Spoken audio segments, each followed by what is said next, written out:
My favourite thing is to take the oil in Iran, but some stupid people back in the US say, why are you doing that? But they're stupid people. So said President Trump just a few days ago, and you will note that I resisted lapsing into my Trump impression. Oil, who has it, how it flows and how it's transported, from where and to whom, has been one of the most pressing questions of the American war on Iran. Daily fluctuations in the oil price grab as many headlines as missile salvos. The Strait of Hormuz, the narrow choke point through which oil tankers make their way from the Indian Ocean to the Persian Gulf, remains closed, or at least subject to Iranian discretion. Western politicians start to sweat at the thought of a long-term effect on energy availability and price, and the popular fury that would surely follow a spike. Trump's motives are always hard to understand. Like many people, I suspect that he's found himself in over his head, committed to a war that he doesn't know how to end easily, facing the prospect of a humiliating defeat over control of the strait, and prone to capricious actions with disastrous international consequences. Well, that bit's not new. As has often been the case over the past few years, it's as if you can hear the shudder and the smash of the world order changing around us. Is it about oil? That, of course, was something anti-war protesters used to say a lot during the Bush war in Iraq. Certainly Trump's foreign interventions often seem to have an oil imperialist dimension to them. But is it just inevitable that oil pulls in all of these questions, geopolitics and logistics, finance, the lifestyles powered by oil, yours and mine, and the consent or otherwise we give to politicians who want to change our reliance on it? You're listening to On Politics on the LRB podcast, and I am James Butler, and I am joined in the studio by a guest familiar to many listeners to the LRB's podcast project, Helen Thompson, Professor of Political Economy at the University of Cambridge, whose last two books, Disorder and Oil in the Western Economic Crisis, ask just those questions about the relationship between oil, energy and politics. Helen, welcome. Pleasure to be here, James. I want to start just with where we are at the moment and some of the anxieties that are floating around about the impacts of the war in Iran. And it struck me at the start of your Oil in the Crisis book, which was published, I think, a decade or so ago now. You observed that about 90% of the energy used in transportation still comes from oil-based fuels. And Disorder starts with Trump tearing up the JCPOA, that's the Obama deal, the Obama nuclear deal with Iran, and the imposition of sanctions on Iranian oil. And you rather prophetically observe Iran's ability to inflict serious global economic damage by closing the Strait of Hormuz. And here we are. So I guess the question to start with is was this conflict inevitable?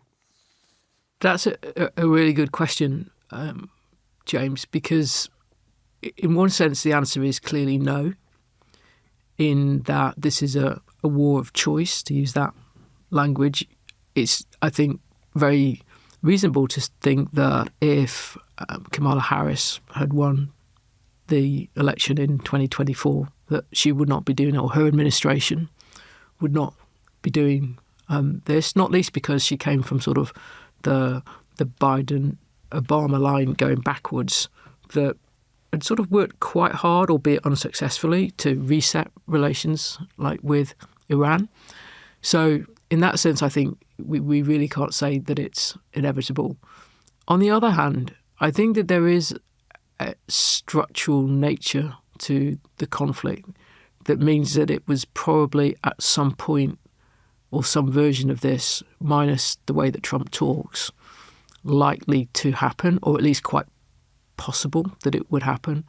And that is because the situation in the Persian Gulf was unstable, I think, for two different reasons.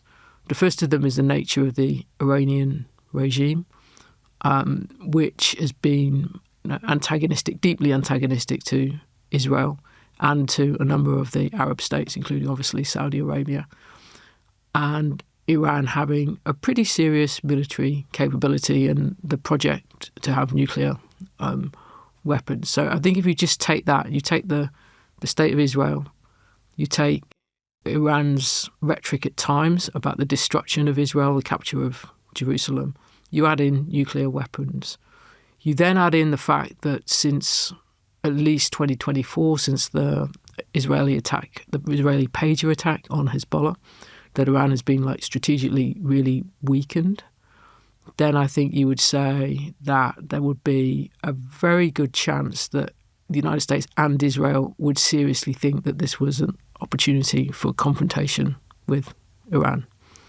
And separate from that, I think then there's the dynamic of the Persian Gulf. I mean, they're not separate; they interact. The Persian Gulf in relation to oil, and what we can see, and it was really accelerated by Trump's repudiation of the nuclear deal, is that, let's say probably by the beginning of the pandemic, certainly by a year or so into the pandemic, that 90% of Iranian oil exports were going to China. And even before that, the predominance of exports of any state through the Persian Gulf were going to Asia.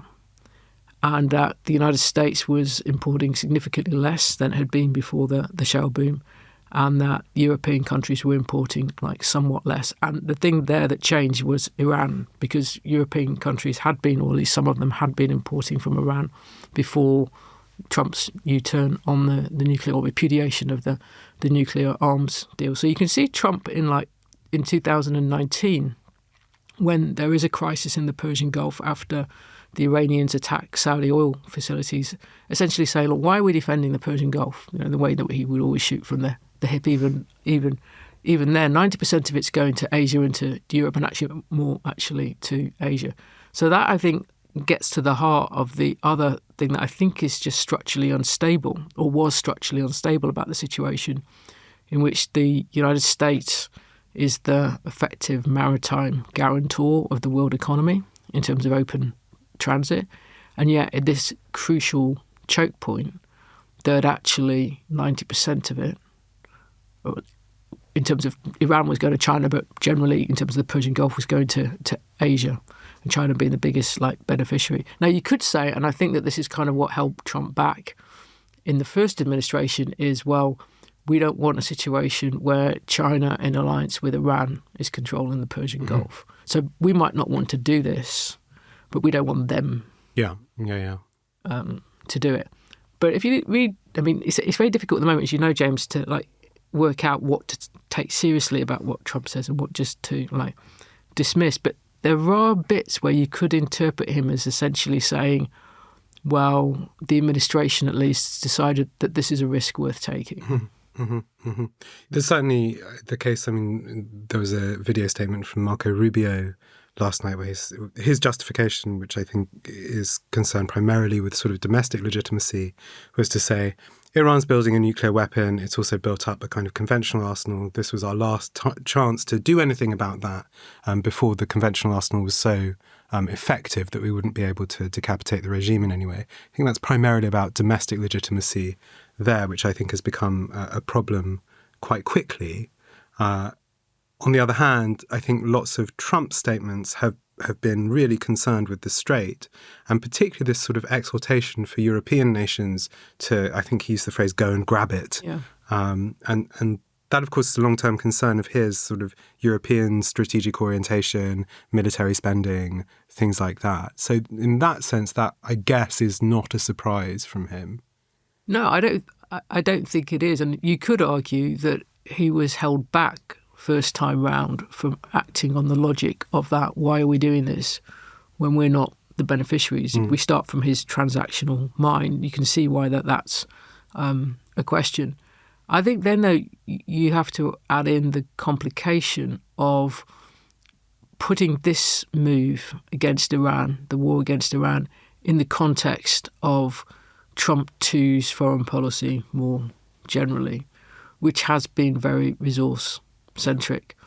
And it's been resource-centric thought through the lens of the Western Hemisphere as the primary part of the world in which the US has strategic interests. And I think you would have expected Trump to be more assertive in the Western Hemisphere, including the move against Venezuela, which obviously is also an anti-Iranian move, not just because of the Iran-Venezuela link, but Hezbollah's historic presence in Venezuela. But But I think in the context in which China did something to the Trump administration that I don't think it was really expecting in 2025, which was to use the rare earth embargo, or the 7 rare earths that were embargoed, as effectively as China did, really to disrupt Trump's trade war plans. I think part of what has been going on this year with Venezuela and Iran is retaliation, in the sense of, you messed with our rare earth security, let me show you, or let us show you, that we can mess with your energy security vulnerabilities. Now, they're much greater in relation to Iran and the Gulf, obviously, the Persian Gulf, than they are in relation to Venezuela. But I think that the two things do go together. And then you put the Greenland into the picture as well, a question I don't think has gone away. And again, I think that what we see is an administration in Washington that thinks in energy and resource terms and wants to be assertive with its power in that sphere. I mean, one of the things that has surprised me in terms of reaction to the war has been, I think, when you listen to, in the past I've read oil analysts sort of game out a situation where the Strait of Hormuz is closed for one reason or another. And it's the nightmare situation, right? It's a sort of huge spikes in oil prices. And obviously we've seen like quite a significant gain, but it's not, $150, $200. And should that be surprising? I mean, is there a disconnect here between what financial markets are doing and the actual conditions on the ground? This is a really good question. I mean, I think that one of the really interesting things is that, to begin with, and it now seems to have ended, is there was a very big divergence between the oil price for different parts of the world. So India was having to pay $150 dollars a barrel, or if you looked at the index. And there was a point, I think, when there was probably maybe a $70 difference between the WTI price, which is primarily the US price, and the Indian index price, with Brent, the European one, sort of in between, but nearer the US one than the Indian one. So I think that tells us that actually it was in Asia, and particularly in India, because India did not stockpile in the way in which China clearly had been doing for quite a bit of 2025. Probably, I think, particularly since the 12-day war of US and Israel against Iran back in June, which I think the Chinese understood really what the significance of that probably was for the future. So the question then becomes, well, what do we make of the European price and the US price? And my sense is that in terms of the actual, financial markets aspect of this, so oil as a kind of traded price, that there's been an underpricing of the risk, a kind of like almost desire in markets just for this to end, just to make it go away. Yeah. And into that then has come the way in which Trump himself talks, and some other administration officials, but obviously him in terms of freewheeling the most, where you can sense, I think, that he has also been trying to talk to keep the price down. Yeah. And this is where we get these mixed messages. So you get the briefings that before the speech last night. So we're talking on Thursday, which sounded quite dovish, and then the speech is actually more hawkish. Yes, so then the price of oil goes back up again. Yeah, so I think it climbed $6. Yeah, so there's also kind of political manipulation of the price of oil. But I think if you look at the objective picture, just in terms of supply, you would say that the markets are not objectively judging the scale of the difficulty that European economies, in particular, less so the US, the European economies are now facing. That's really interesting, because the historical precedents, the parallels that people reach for, seem to me to be two, right? The obvious ones are the sort of series of 1970s oil shocks, which were, again, consequences of a regional war. Arab embargoes have enormous consequences on the Western Hemisphere and on the developed world. And some of the stuff we've been talking about in terms of strategic petroleum reserves arise as because they think about the consequences of that and want to sort of hedge against it. The other one, which people mention, is geopolitical, and I know it's something you've thought about a lot, is the Suez crisis. And this is, again, a crisis over control, a control over a choke point. And it's something that essentially spells the end of a sort of British-led world order, or maybe it's just the expression of something that had already ended. Are those accurate? Are they helpful parallels? Or is there a better precedent for what's happening? I mean, I think in terms of the scale of the supply shock that's underway, there is no parallel. One of the things that's true about both the Suez case and the 70s case is that was a world in which outside the United States relatively little gas was consumed. That's not this world that we live in. So what is happening in terms of disruption just on the energy front is oil and gas, and not just oil. So that makes it this an unprecedented moment in that respect in terms of the disruption of supply. If you looked at it in terms of the actual dynamics of the Suez crisis, I think that this one is quite interesting, because here you can say that there is a actual closure of the canal. That once it starts at a certain point, NASA closes the canal. He does that again. I mean, there's a clear parallel here in the beginning of the Arab-Israeli War, the Six-Day War of 1967. And indeed, after that, the Suez Canal stays closed, literally closed, with people trapped inside it for 8 years. We can't say that the Strait of Hormuz is closed in that sense. You can't, I think, close it in a way you can close a canal. There's a legal difference as well between the two bodies of water, which doesn't particularly need to concern us. But I think that what's interesting is that there is something that is parallel between the two crises, even though I think the geopolitical dynamics are quite different, that shows the interaction between oil and finance. Because if you say, well, how was it the case that President Eisenhower was able to stop that war effectively in the end by picking up the telephone to Anthony Eden and telling him to do it?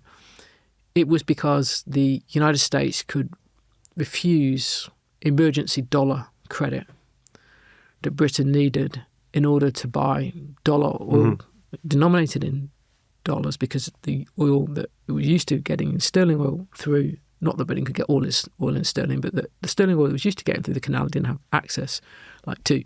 So it was like a financial instrument, effectively, access to credit that allowed Eisenhower to terminate the war on his terms. If you look at what's going on now in terms of what people mean when they say that the strait is closed, and you look at the sequence of events, what we can see is that the reason why essentially Western ships are stuck right now in the Gulf is because the ship insurers, whether that be Lloyd's of London or whether that be the mutual insurance club, effectively, I think there were 13 of these protection and indemnity clubs, through which usually about 90% of the world shipping is insured against third-party incidents, that's not there. So I think it was about the 7th of March when the shipping insurance broke down. And that's the fundamental reason, why there isn't transit. There's only transit effectively for shadow fleet. Those fleet that are not ever going to be essentially exist not to comply with Western sanction regimes. So I think that what this aspect of it shows really clearly is that you can never really think about what's going on with oil without also what's thinking about going on with finance and finance and shipping, and that it kind of reinforces the fact of just how much of the material world actually has a financial component to it.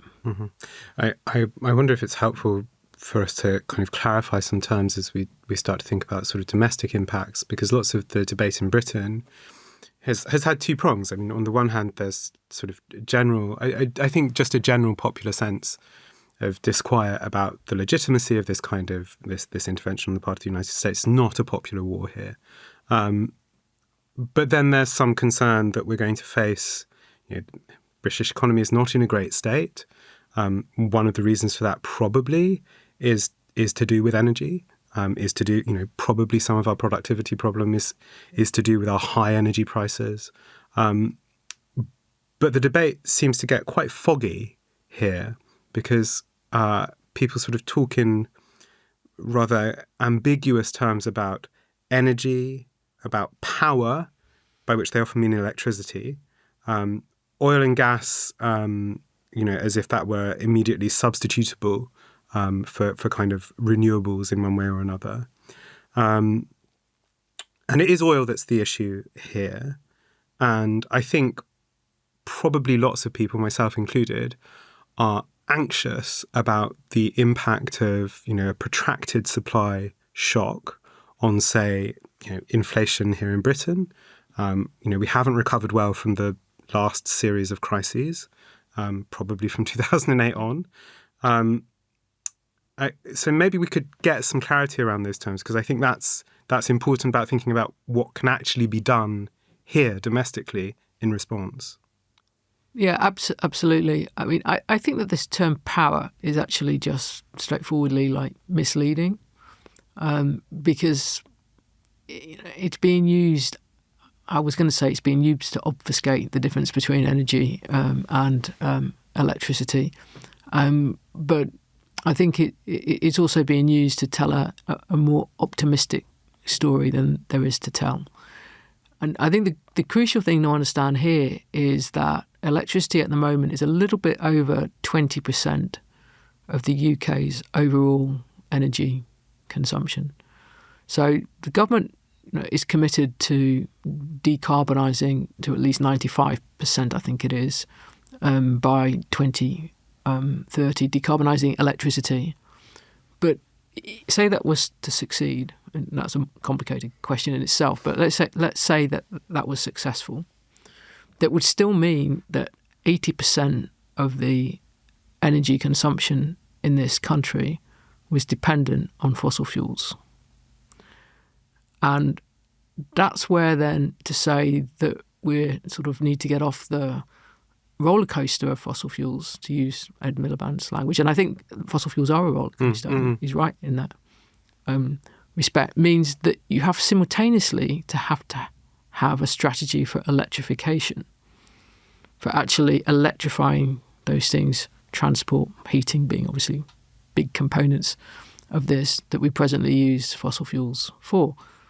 And thus far, this government, like the last one, and Boris Johnson's, for that matter, Theresa May's, ever since really there's been this commitment to net zero 2050, have not had a strategy for electrification.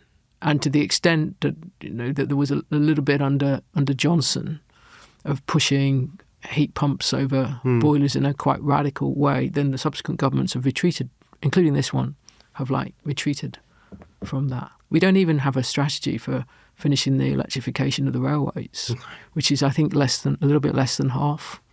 Yeah. Still, and that's one where obviously in terms of technology, there's no problem whatsoever.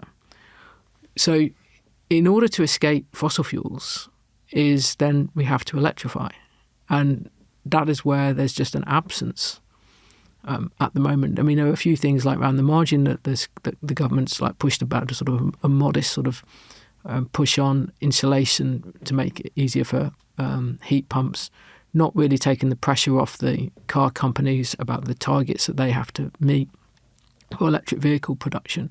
But in terms of a strategy for more people purchasing electric vehicles, which is what the car companies need to be able to meet those targets, that's not there, because that would cost money.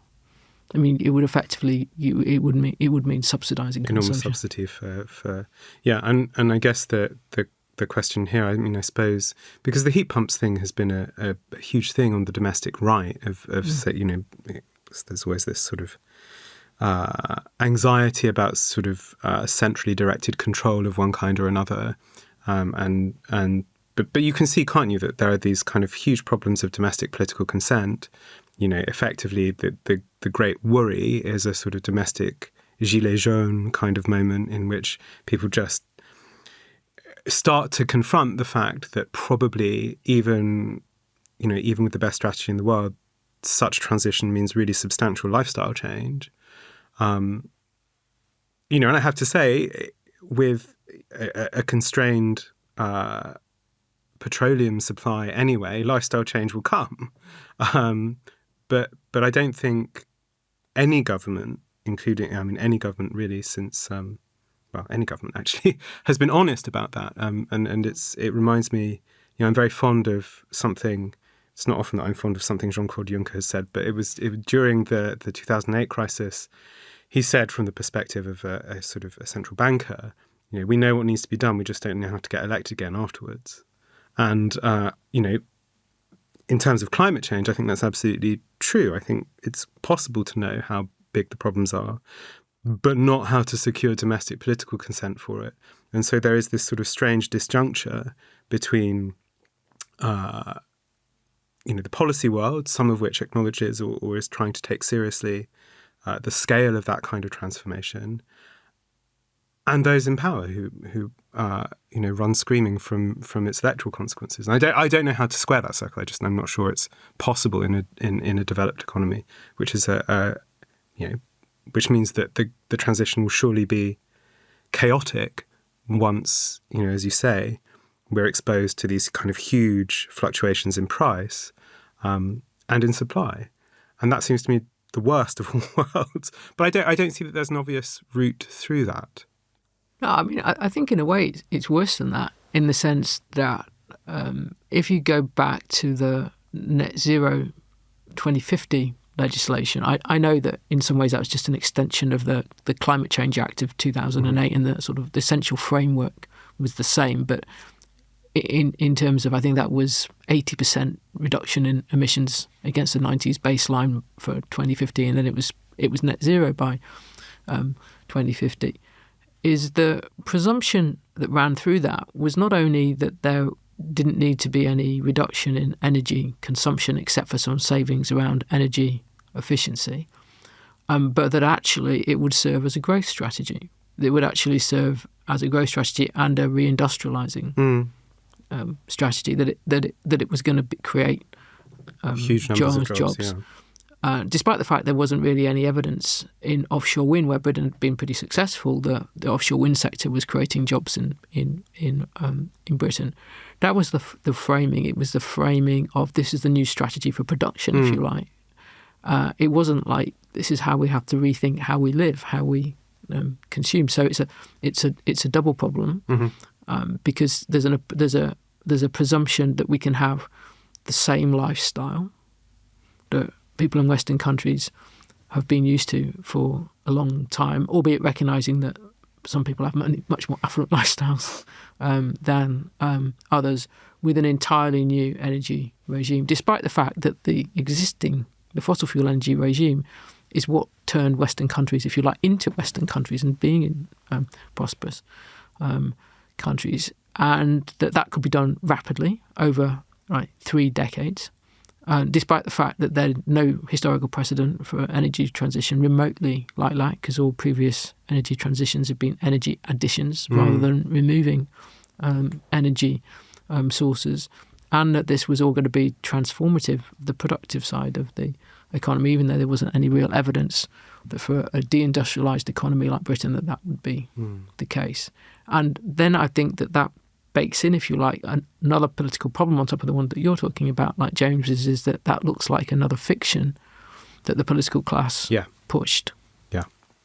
And thus a huge legitimacy crisis ensues. I think that there's certainly one possible future, and just to zoom out of Britain and to try to think globally, there's a possible future in which, and I think there's no future in which the world isn't increasingly bloc-led, right? I think the era that certainly I grew up in, which had its apogee, the sort of shiny international conferences where everyone talked about the benefits of free trade and we're all going to liberalise and it's all going to be one excitingly. You can argue about whether that ever actually really existed. But there's certainly one possible future, I think maybe the most plausible one, in which there is a US-led bloc which has, is concerned with dominance over oil and gas, and then the Chinese, a sort of Chinese hegemonized bloc, which is as we sort of touched on, is maybe interested in using clean tech to leverage global influence. So you could see, couldn't you, a sort of Chinese Marshall Plan where you sell kind of photovoltaic stuff or clean tech of various kinds internationally, not purely to secure dominance, but it would help to do that. But which is also concerned with kind of critical minerals, and that's not a very comfortable world. Well, probably to live in, but also to be a European in. I think that's a very difficult. It's very difficult to know what the orientation of Europe is there, or whether Europe is even at all relevant. There's an open question about Russia in a world like that, and I think the Russian question is on lots of people's minds at the moment. Obviously, some sanctions have been eased on Russian oil. Are other arrangements possible? Does that look like plausible as an outcome?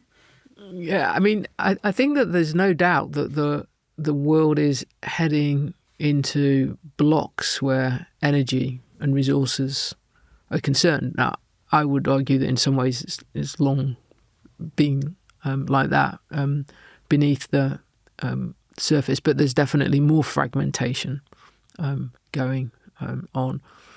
But I think that some qualifications have got to be put in place, at least in terms of the way in which we frame this. One framing has obviously been like petro-states, which include the United States, versus electro-states, and centred around China. And I can see, like where that comes from in one respect, in that China has been really quite successful at electrification. I mean, it's still probably, it's not clear with the official figures, but it's maybe around a third. Now that still leaves 2/3 that's not. And this way, you've got to be careful about the electro-states. I mean, it's one of the reasons why you've got to be careful about the electro-states, petro-states framing. And I think that it's fair to say that in terms of certain countries in Asia and Africa, that never went down because they were never able to have the kind of energy mixes that in Western countries, that what China's got to offer in that respect is, pretty advantageous. I think though what it's got to offer is not just solar panels, cheap solar panels. It's got coal, power stations, which it has been building, selling to poorer countries for some time, like now. So it's the enticement. What China can offer, I think, is speeding up more electricity consumption for countries. And in that sense, you could cast that as a kind of like Marshall electricity plan. Nonetheless, I think that we shouldn't get carried away with the idea then that will be decarbonised, like electricity. It may well be, like China's itself, where coal is still the biggest single component of electricity. It may well be coal-generated electricity. Right. I mean, in terms of kind of global consumption, you could see a situation in which that fossil fuel consumption doesn't decrease; it's just supplemented by an increase in electrical consumption and generation through photovoltaic cells. So that's it doesn't seem that there's a necessary link between solar energy and decarbonisation in that sense. No, and I think the other thing that's important then to see is that the United States can't just be a petro-state, and indeed neither can the Gulf states because of AI, because electricity is essential not just as things are, but increases in reliable electricity. And that's why I think that the Trump administration is as in its commitment to energy abundance, to use the language that it likes, that nuclear power is as important to it as oil and gas. Nuclear power is what Silicon Valley wants. I think it's the simplest explanation about why there was a turn from Silicon Valley to Trump and away from the Democrat. I mean, I know there were always a few individuals, but the general term. Once it was understood that AI needed electricity at scale, then they wanted the administration that was most committed to nuclear power. And so, and China needs electricity. So in that sense, electricity consumption, regardless of what the underlying energy source, with solar, coal, gas, nuclear, is now fundamental to geopolitical competition between US and China. And I think that the US actually, under Trump or this administration, thinks that actually the advantages to the US lie with gas in this respect. China probably thinks that the bedrock is still going to be coal, not least because it is not intermittent like solar, and it's domestically sourced for them. So the picture looks good for US fracking. Having said that, they're pretty good on nuclear, building nuclear reactors too. The Chinese, much better than the US. Yeah, and us. And us. Yeah, that's a story of domestic nuclear. Russia, I think, is the other part of the question, and it's one thing that I haven't seen mentioned much, but that is true, is that Ukraine, quite rightly following its own, desperate logic, has found a way to use drones to strike some Russian oil terminals, and that is, it's not great for kind of energy flow for the rest of the world. Particularly with those sanctions being eased, it makes perfect sense for Ukraine to do it, and it's obviously an entirely legitimate response. Where does Russia fit into the picture here? Because I think it's unsurprising that some sanctions on Russian oil have been eased. That just is a sort of logical maneuver. But there are surely, is this the kind of thing that forces pressure for some sort of rapprochement over Ukraine? I can't see how it happens. I mean, just Ukrainian consent, I don't think is going to be there, whether that matters. But it's an awkward piece in the world puzzle at the moment. It is, and I think if you go back to the beginning of the Trump administration, and looked at the geopolitics of oil, that in terms of the sanction regimes, something stood out, which there were three regimes essentially. Is that oil exports were subject to sanction of one kind or another, not all the same, like Russia most significantly, Iran and Venezuela. And I think that we can see that the Trump administration has had a quite radical intent to each of those, aimed at actually getting the sanctions removed in each case. Yeah. So if you remember early on, it was, I'm going to make peace in 24 hours between Russia and Ukraine.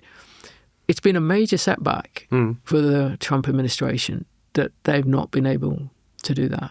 And I think it's pretty clear that the US oil companies were lining up, particularly ExxonMobil, which was hit most by withdrawal, lined up to go back in. And so, I think there's a kind of logic here that fits the, Iraq war, where, the Bush administration looked at the world as Chinese oil demand was growing and the stagnation of supply was in sight, and said, look, there's sanction regimes on Iran, Iraq and Libya. At that point, they didn't want to do anything about Iran. They couldn't, but they could about Iraq and Libya in different ways. So I think that there was a kind of return play here to that around this time, Russia, Iran, Venezuela. Now, I think the reason then why like Russia is particularly important, I think, well, there are two reasons. One of them is about the Arctic, where, like Russia, in terms of control and geopolitical position, is in the strongest position in relation to the Arctic as things stand. And there's clearly, as climate change happens, more opportunities for extraction, not just of oil and gas, but of minerals in the Arctic than was previously the case. But the other is Russian shale. So if we look at a situation in which over the next few years the US shale oil boom, not the gas boom, will stagnate, I mean, how rapidly it declines, I don't think anybody really knows. There are two possibilities really from the American point of view. Either this round of high prices makes it worth further exploration and developing more commercially difficult fields, or there's a turn to Russian shale. Now, the question about whether the Russians can do that by themselves or whether they could do it with the Chinese help, I just don't technically know enough to know, but the people that I listen to about this are sceptical about that. As I say, I don't for myself know. But you can see why the US companies would want back in. You can see that why that would be a strategic interest for an administration in Washington that is committed to oil going forward and does not want to go down the road of electrification of transportation. So in that sense, the incentive in these terms for the US for there to be reset with Russia is quite strong. As you say, though, James, that leaves like the European position, because I don't think anybody could doubt that Trump isn't very committed to Ukraine, so it doesn't regard an independent Ukraine as a US interest. I mean, he might, in a situation in which chaos in Ukraine pushed the conflict further to the Polish border, but I think Poland would have to come into play, I think, for that to be the case. But for the European governments, it's another matter. And I think that at the beginning of the war, they actually, some of them, particularly the German government, actually, which had been largely indifferent to Ukraine for at least since the 90s, I would argue, might have made a different calculation that there were people who wanted to put German energy needs before Ukraine's independence. But things have changed, and if you listen to what Merz is saying, he's not moving on this.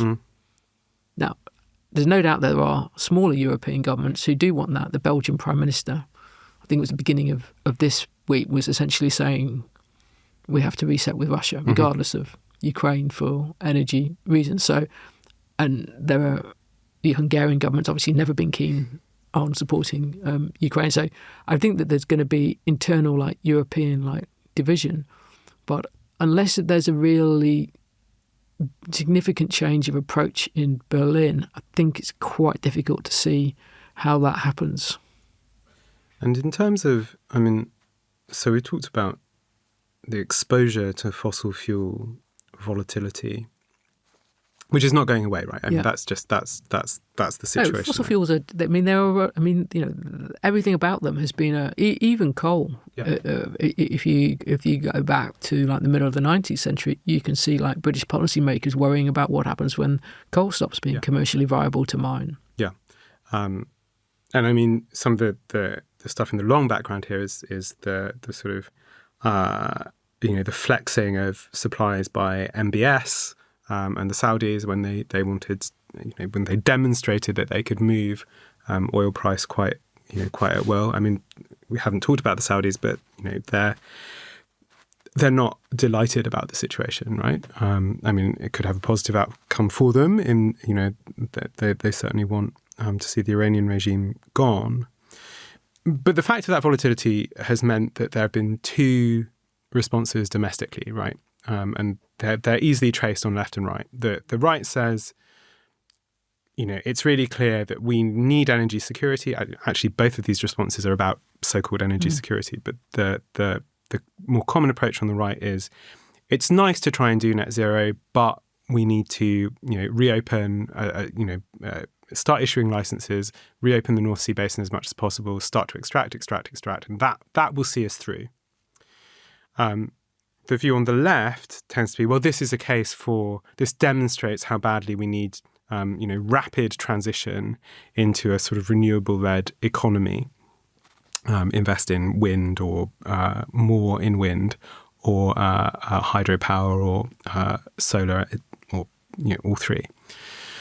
Now, I think we've touched on some reasons that both of those are incomplete solutions to the problem. My sense of your reading of the situation, certainly as regards renewables, is that renewable tech is quite capital intensive, right? So it requires quite extensive front-loaded investment to work or to be developed. And so, accelerating progress on that is actually quite difficult because the returns for a private investor are actually pretty slow. They're not guaranteed. And, I think you'd look at it as an investment and think, well, why would I want to do this? At the same time, there are quite heavy fiscal constraints on a government.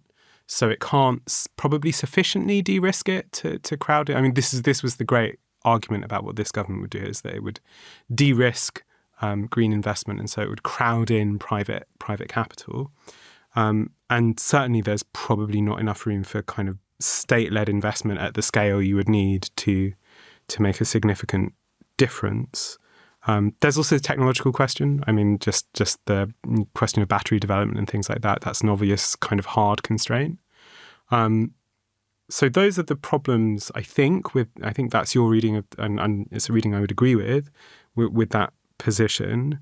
But it seems to me there are problems with the the idea that you would wave a hand and simply reopen our capacity to extract from the North Sea.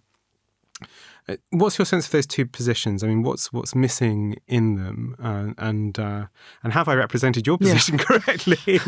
I mean, I think if we start on the left, or the government's position, or maybe it's Ed Miliband's position, part of the issue goes back to, or the problem goes back to what we already talked about, which is the fact that electricity is only a little over 20% of the UK's overall energy consumption. So even if you achieve success at the decarbonising part of it, you're still left with 80% coming from fossil fuels. And that, in terms of changing that in the present fiscal environment, I think we also get on to some of the difficulties posed where heating is concerned by the fact that Britain has the oldest housing stock in the world. That you just need much more as a strategy than what's being offered to. You simply are not escaping fossil fuels by decarbonising electricity. Then I think there's the problem of what one thinks about the prospects of grid level storage. So as I understand it, at least, the Chinese are the most advanced on this and can manage grid level storage of about 6 hours. The storage can do, it does quite a lot in California, for instance. But what you're needing is a few hours at a time at a certain point in the day. Now, we're in a position in the UK where, for pretty obvious reasons, we're going to be more wind-centric than sun-centric. And the wind can not blow for much longer periods than 6 hours at a time. So we're already in a situation where we have to have much more capacity than actually is needed in terms of the wind capacity, in terms of the overall consumption. So if it's the case that we think that grid level storage that could deal with a winter where you've got days upon end with scarcely any wind and little sun is something that's arriving in a few years' time, that requires thinking about the problem in one way. If one is more pessimistic than that, and the truth of the matter is nobody really knows whether to be optimistic or pessimistic about this, which makes it harder, then you would say, well, actually, that what is necessary is nuclear. and you've got to think of much longer time scales, and you've got to think beyond the 2030 because we're not that far away, like from 2030. And at the moment, we're only looking at Hinkley Point C, which is the one we've been building for more than about a decade now, opening in 2030.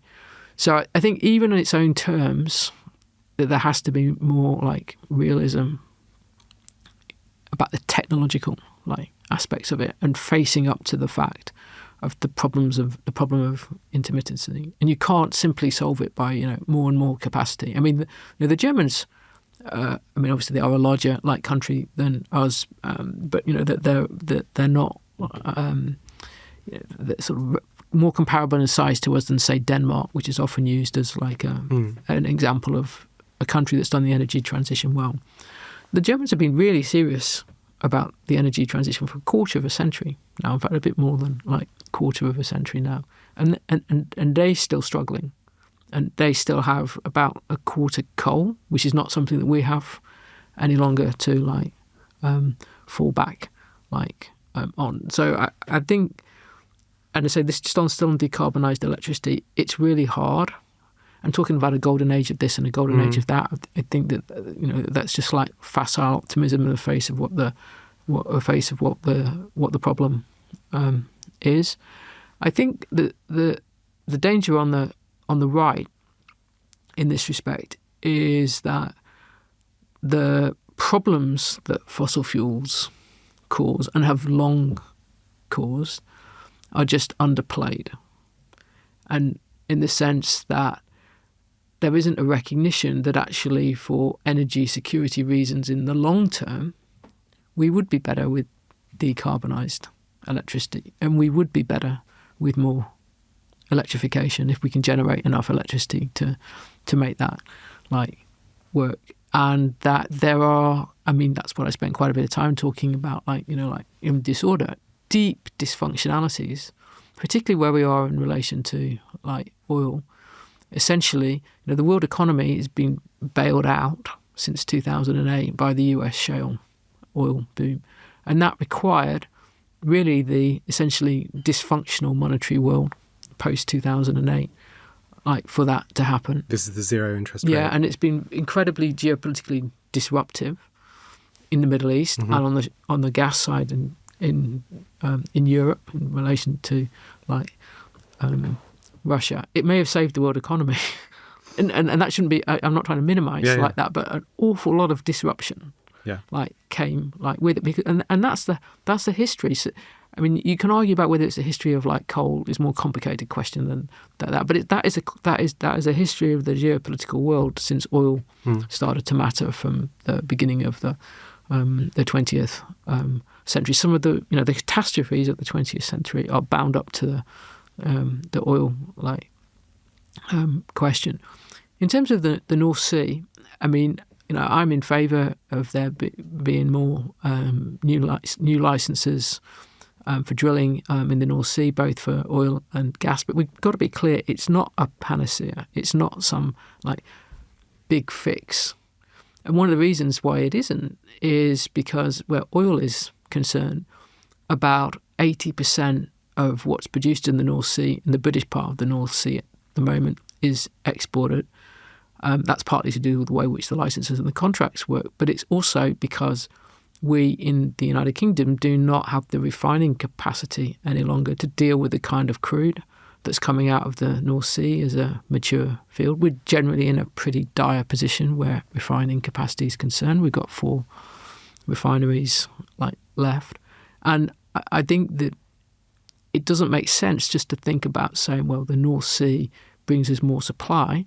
You've got to think about what kind of supply we're talking about. Are we talking about more crude? Are we talking about more petroleum products, or oil products? And you can't think about that question without thinking about what we can refine at home and what we can't. And so to have a serious oil strategy, you have to have a refining strategy too. Drill in its own terms is not a fix. And then that brings in questions of timescale as well, though, doesn't it? Yeah. Because to create that sort of infrastructure would be, I don't know if it would be as significant a commitment as the kind of scale of renewable push that we're talking about, but it clearly isn't something you could realise tomorrow. No, I mean, and if you look at our history, like with refineries, they're even worse in a way than our history with like nuclear power. I think I'm right in saying that a new one hasn't opened in Britain since 1969, and refineries is one of these things, like almost everything to do with energy in Britain. And I think we are living here with a legacy of like what governments did for decades of both like parties, which was essentially to say that markets will take care of energy security. And I think it's quite symbolic, actually, that it was John Major's government that abolished the position of the Department of Energy, just absorbed it in trade and industry.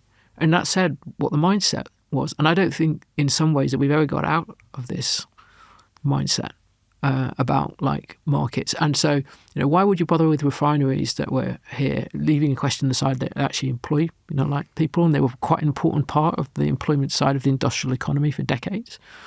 Leaving that question aside, because you just say, oh well, why it's more efficient to let it be done in Kuwait or wherever, where we're now dependent upon about a third of the aviation fuel that we use. Why do it here if the market would deliver it as from Kuwait? Well, fine, in a world in which it seems that there was such a thing as globalization. I think there was always a geopolitics like underpinning that, and there was always a geopolitical risk, but really not fine in a world that's highly and obviously geopoliticized. I guess it's worth talking a bit about the sort of formally political side of this question, because a sort of vulgar reading of your work would be, all politics is at some level energy politics, but the second half of Disorder is devoted precisely to the question of what happens when you're in the political sphere, or the economic sphere itself, because politics, and I think in particular democratic politics, you can't read it just across from needs, from kind of industrial needs through to what people vote for and are willing to wear. If the currently very successful Zach Polanski were sitting here, I imagine he would say something probably more catchily than I'm about to say it, but I imagine he would say something like, well, what you're saying, may well be true, but it simply has to stay in the ground because we have, a historic responsibility to lead the charge. And I'm really not good at ventriloquizing Zach Polanski, but we have a responsibility to lead the charge because Britain was the first country to industrialize. So, we should think of our carbon budget in a way that that is perhaps less generous than that we might offer to other countries. And so actually it just has to stay in the ground there in the North Sea, and we just have to wear the consequences of that. I don't think that's necessarily a popular view in Britain. I think it probably has its supporters. I think it's striking that he's, very careful about the way he talks about renewables and energy, and particularly the impact it will have on people. But I suppose what I want to ask you is about the sort of disjunction, right, between what it is that electorates want or kind of profess that they want, or are kind of prepared to sanction as legitimate enterprises by their governments, and the sort of implied energy needs of developed states like our own. Because those two things don't seem to sit together well. No, I mean, I think that there's generally like a poor understanding of, in a way, the relationship between energy history and standards of living. In the crudest sense, to be energy rich, is to be well off, and to be energy poor is to be poor. And there's no doubt that if you look at the change in the consumption of energy that was begun in this country by the industrial revolution, and using coal for industrial purposes, because it had been used for heating purposes in this country for a long time, centuries before that. That is a turning point, like, in world history. And I think if you bring China into the picture and you look at the 19th century, is the fact that China, which had in some ways been, in fact in a number of ways, had been, until, say, the end of the 18th century perhaps, the most successful economic and technological country in world history at that point, albeit with, like, cycles, is like Britain's odd rise in this sort of, like, relatively, like, small island off the northwest, Eurasian coast via coal is at China's expense. Is really, it's just odd. It can only really be explained in the turn to coal in Britain, and that not happening, like, in China. And then I think, the story of China's centre of humiliation, as Xi Jinping, like, calls it, from the defeat in the First Opium War, like, onwards, is in many ways about China being left behind in fossil fuel competition. And it did not compete in that world at the beginning of the 20th century when these big struggles over oil happened. It wasn't, like, involved in that. Now, that meant, though, that when China joined the fossil fuel world, first in relation to coal, less problematic for everybody else because of abundant domestic supply. But in relation to oil, when China started to become a net oil importer from 1993, but a big acceleration in demand from the beginning of this century, that is a profound shock, not just for Britain, but for the Western economies that were the beneficiaries of what had been the fossil fuel international hierarchy. And so a world in which China and Asia more, like, generally, and we're not even getting on to sort of Africa, because they're still at the bottom of this, like, hierarchy, that is a world, I think, in which, like, Western electorates can't actually expect that things are materially going to be the same, because a period of history, of world history in some sense, has changed. I'm focusing on China, but because it's the big picture, like, part of it, but it's partly India's part of this story, like, obviously, like, too. So then the question is, well, what then are, like, Western electorates going to do about that? And here we also then have to distinguish, at least since the shale boom, between European and the US, because there's now an energy divergence between the importing needs of Europe and the US that is very consequential and has pushed European states further down this hierarchy than they used to be. I just don't think it really works saying to present electorates, well, your ancestors benefited from that and you are still have the legacy, like, of that, and you've built your lives around that, and now you must just radically change because others got left behind and now they're catching, like, up. One can think that's nice, but it's not politically realistic, and it's particularly not politically realistic, I think, in relation to two other things. First of all is what the UK now does, because of the size of its economy and the size of its population in terms of carbon emissions, is going to have no impact, like, on climate change. And secondly, in terms of actually being able to move to decarbonised electricity and electrification, actually there are some non-Western countries that are in a more advantageous position than European, like, countries are, because they haven't got an embedded status quo, and they haven't got that because of their position in the hierarchy. You see, in that sense, being in Europe, being, like, high enough up in the hierarchy that you're so dependent upon, like, fossil fuels. It makes it tremendously difficult to change. Yeah, but not actually having a domestic supply of them is actually a really, really difficult like, position to be in. And then if you think about that as, like, northwestern Europe, which obviously, like, we're part of, we're in a pretty disadvantageous position because of the sun. I mean, quite, like quite literally. So like, if you're Pakistan, where you don't have 100% like electricity, in terms of people using it, I mean, like, that you've got a poor electricity system, like, anyway, and you've got lots of capacity for buying cheap solar panels, like, from China. That is one thing, but that's a completely different proposition. economically, politically, and just in terms of the intermittency issue for North West European countries, and the same also then applies to heat, like in terms of gas. So I just think that you have to start with the material here, or the material in its long-term consequences for expectations, rather than start with the idea of, in some sense, like historical guilt.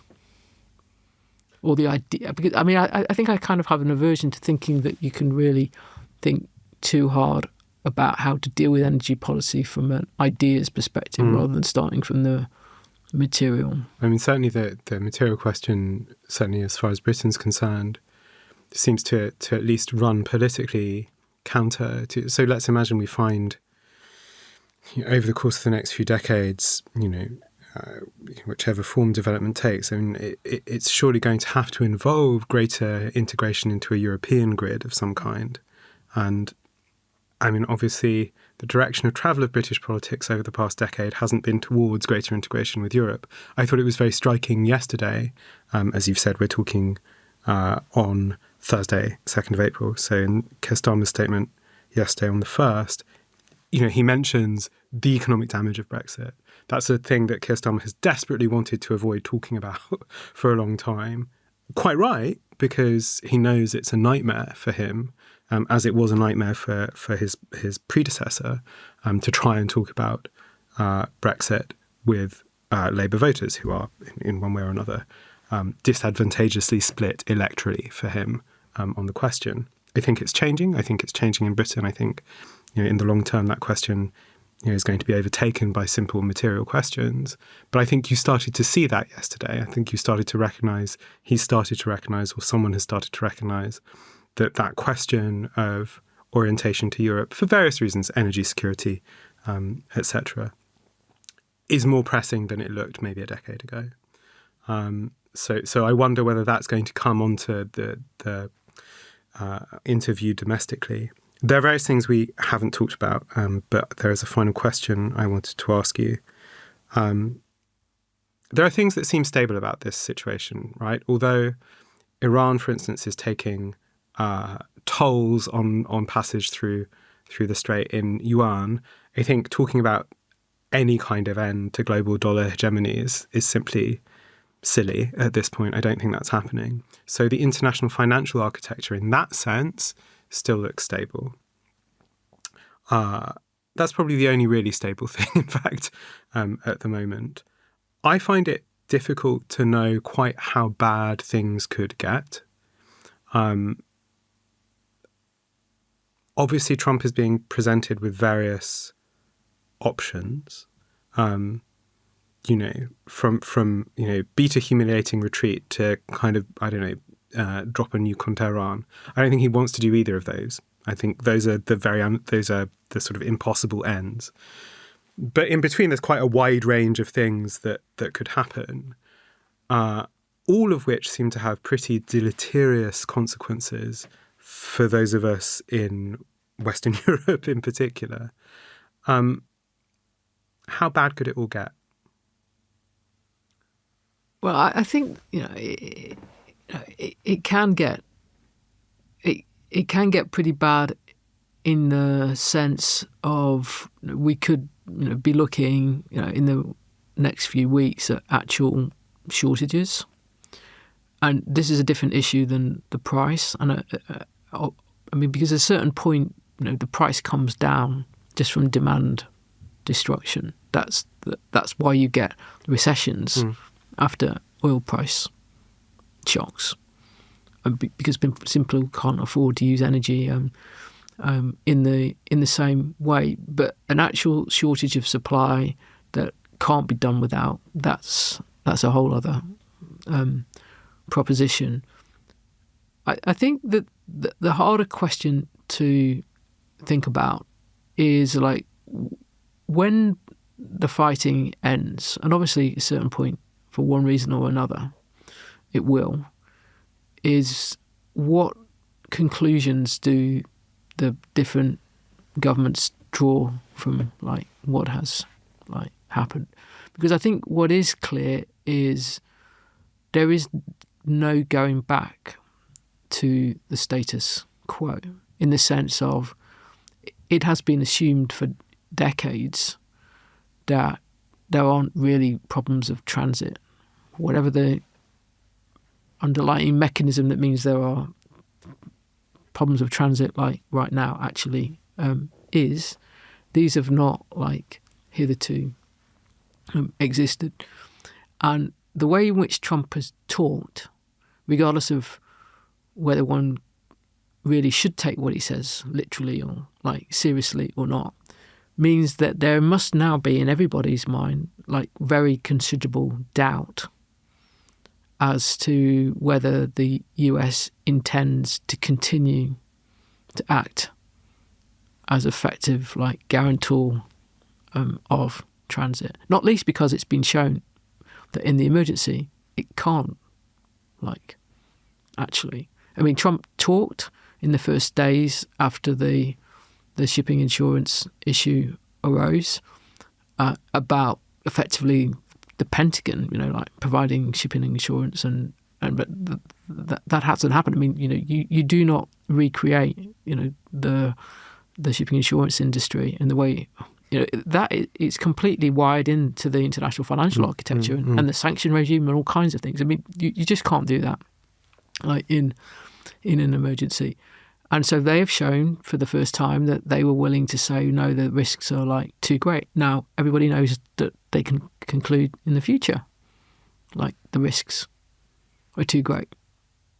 And the same thing like happens again. And obviously then this goes to the question of like, well, what kind of structure of power is there going to be in Tehran? Because people keep still talk as if there's an Iranian regime. But what does that mean any longer? I mean, is there actually something with like a hierarchy in a clear order of like command, or is there like a lot of decentralized decision making by members of the Iranian Revolutionary Guard Corps? And if that is the case, and that there isn't going to be anything like a clean regime change in Iran, which it doesn't look like there's going to be like at the moment, then the sense of risk from the shipping insurance view about the Persian Gulf like doesn't go away.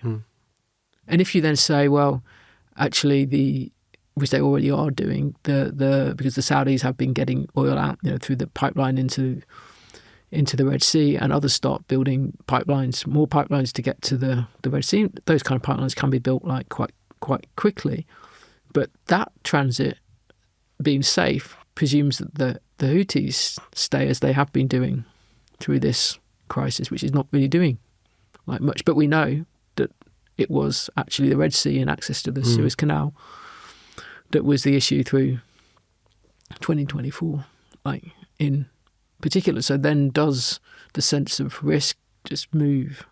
And that's why I think that there's still, even though we can't see like what the next crisis is going to be in like specific terms, we can't go back to a world in which the assumptions that transit through that part of the world for energy is relatively straightforward.